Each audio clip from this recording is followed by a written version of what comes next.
My sister's creepy child-loving boyfriend has a crush on my son. I think my sister's boyfriend is infatuated with my son. I am a single mother living on a waitress salary. Times are tough right now, and due to unforeseen circumstances, I've had to move in with my sister for the past couple of months. It's not an ideal situation, but I'm doing my best. I have an ex-husband who is emotionally abusive, hence the divorce.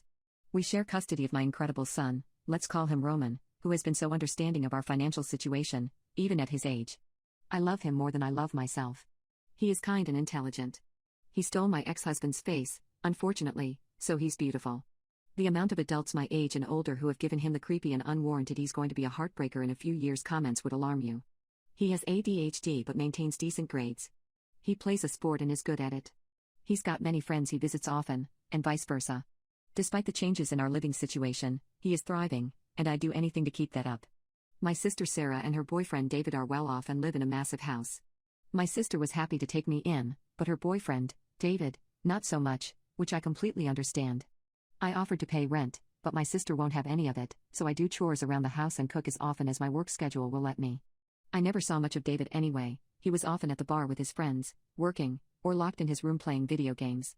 When we did see each other, he acted like I didn't exist. My son Roman was staying with his dad for a while as I was figuring things out, and I was worried about David's attitude once my son moved in with us. I talked to David and promised him that Roman would be respectful and well-behaved, but he was weird about it and shrugged me off. Then David met Roman. David is absolutely fascinated with my kid. His disposition changed so quickly that it gave me whiplash.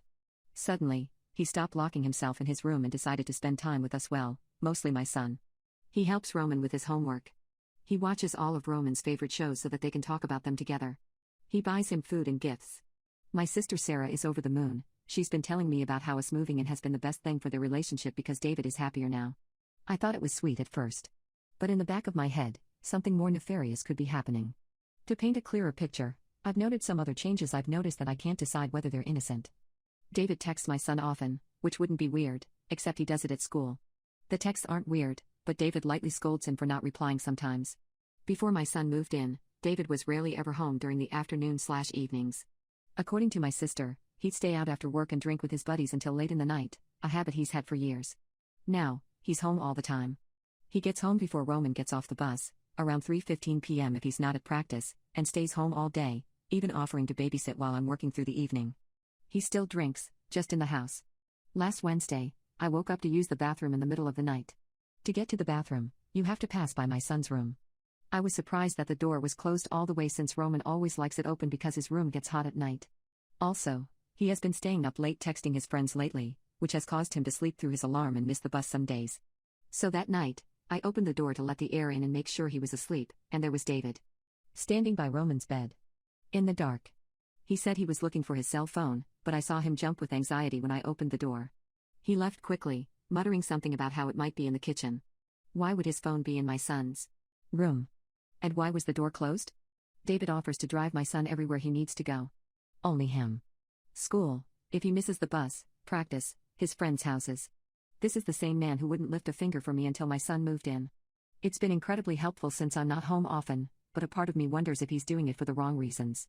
I caught David doing Roman's laundry, resulting in a few articles of clothing going missing. This one irritated me because I made my son do his own laundry. I asked him not to do this, but his excuse was that he was trying to save water. I don't know how to fight him since it's his house. I am terrified to bring this up to my sister.